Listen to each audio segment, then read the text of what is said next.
194वीं रात। जब 194वीं रात हुई तो उसने कहा कि ए नेकबख्त बादशाह, मरज़बान ने शहजादी बुदूर से कहा कि अपना किस्सा और माजरा बयान कर, मुमकिन है कि खुदा की मदद से मैं तुझे निजात दे सकूं। शहजादी बुदूर ने कहा कि भाई मेरा किस्सा सुन। वो ये है कि एक रात जबकि वो 2/3 गुजर चुकी थी तो मेरी आँख खल गई और मैं उठ बैठी और मैंने देखा कि मेरे पास एक जवान लेटा हुआ था जो इतना हसीन है कि मेरी ज़बान इसकी तारीफ करने से कासिर है, गोया वो बैत की छड़ी या खैजरान की शाख है। इस पर मैंने ख्याल किया कि ये मेरे बाप के हुक्म से हुआ है ताकि वो मेरा इम्तिहान करे, क्योंकि जब बादशाहों ने मेरे लिए निकाह का पैगाम भेजा था और मैंने इनकार कर दिया था तो मेरे बाप ने मुझे बचाने के लिए एक चाल चली थी कि पागल हो गई हूँ। उसी वजह से मैंने इसे बेदार ना किया और मुझे ये डर लगा कि अगर मैंने कुछ किया और उसे गले से लगाया तो कहीं इसकी खबर बादशाह को ना पहुंच जाए। जब मेरी आँख खली तो मैंने देखा कि मेरे हाथ में इसकी अंगूठी है और मेरी अंगूठी वो ले गया है।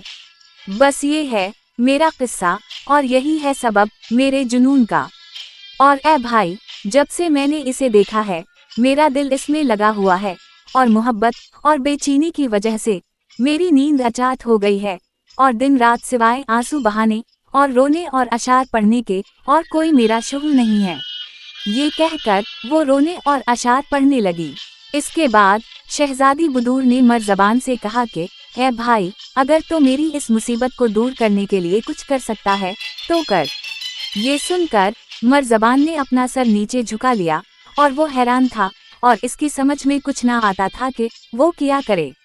थोड़ी देर के बाद उसने अपना सर उठाया और कहा कि तेरा सारा किस्सा सही है, मगर इस जवान के मुताल्लिक मेरी अक्ल काम नहीं करती। लेकिन मैं मुल्क मुल्क घूमकर तेरी दवा तलाश करूंगा, शायद खुदा मेरे ही हाथ से तेरा इलाज कर दे, लेकिन सब्र कर और परेशान मत हो। ये कहकर मर्ज़बान इससे रुखसत हुआ और उसके लिए सब्र की दुआ की और चल दिया। इसके बाद वो अपनी माँ के घर जाकर सो गया। दूसरे दिन सुबह को उसने सफ़र की तैयारी कर दी और रवाना हो गया और 1 महीने तक शहर शहर और जजीरे जजीरे सफ़र करता रहा, यहाँ तक कि वो एक शहर में पहुँचा जिसका नाम तैरब था। वहाँ वो लोगों से इधर उधर की बातें करता ताकि शायद शहजादी बुदूर की दवा हाथ लग जाए। इससे पहले भी जब कभी वो किसी शहर में पहुँचा तो यही सुनता कि बादशाह गियूर की बेटी शहजादी बुदूर को जुनून हो गया है। अब जब कि वो तैरब पहुंचा तो उसने बादशाह शहरमान के बेटे कमर अल-ज़मान के मुताल्लिक ये खबर सुनी कि वो वसवास और जुनून की बीमारी में मुब्तला है।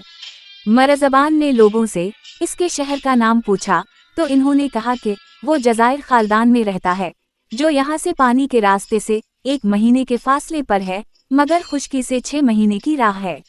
ये सुनकर मर्ज़बान एक किश्ती में सवार हुआ जो जज़ायर खालदान जा रही थी। हुआ मुवाफ़िक़ थी इसलिए कि 1 महीने में वो जज़ायर खालदान पहुँच गए और जब वो वहाँ पहुँचे तो उनके लिए सिवाय इसके और कोई चारा न था कि किनारे पर उतर पड़ें, क्योंकि इस वक्त एक तुनद हुआ चलने लगी जिसकी वजह से मुस्तक़िल गिर पड़े और बादबान फटकर समंदर में जा पड़े और किश्ती में तमाम चीज़ों के अलग गई। अब शहरज़ाद को सुबह होती दिखाई दी और उसने वो कहानी बंद कर दी जिसकी उसे इजाज़त मिली थी।